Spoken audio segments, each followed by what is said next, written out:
Park Museum. That place was amazing.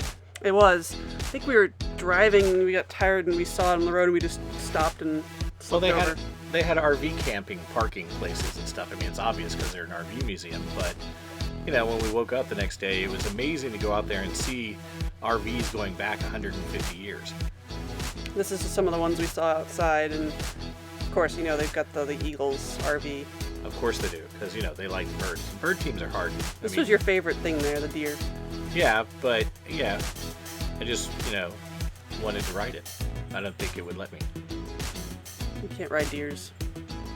And this is just some of the RV Shouldn't information. This part I really thought was cool. This bear apparently traveled around the United States, did a little travel thing.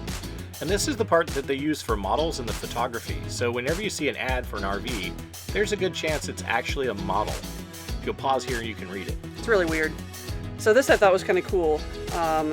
It's the whole RV building process. So this just shows a trailer and it shows the steps they go through to build. The assembly line. Yeah, and I think they actually said something about the assembly line actually is like this, and they just kind of like pick the RVs up and move them down the line. This is where they get it right and sometimes wrong when they build an RV. It's always important why when you purchase an RV you need to check to make sure certain things are built right, because they're all handmade. And if that one guy's sick and someone has to fill in his job, he may not do it right.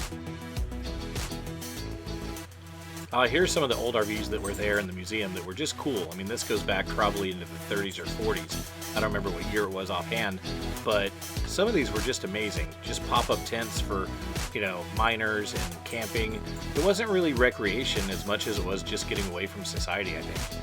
And sometimes you go out mining or farming or building your homestead. I liked this one just because of the old It's kind of like a Model T or something. classic style look.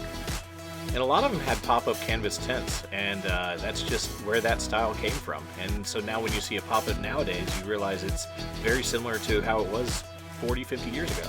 Just amazing to see how many they had that were, from so many different times. And builders. I mean, it seems like this was one or two builders that had donated all of these different RVs. Now this one was cool. This was the Bounder. Neil actually used to own a Bounder before we got the one that he drives around in now, and this is the longer version of the Bounder. So it's kind of interesting to see. It was like 36 or 40 feet. It Actually was had two doors to open. See the second door?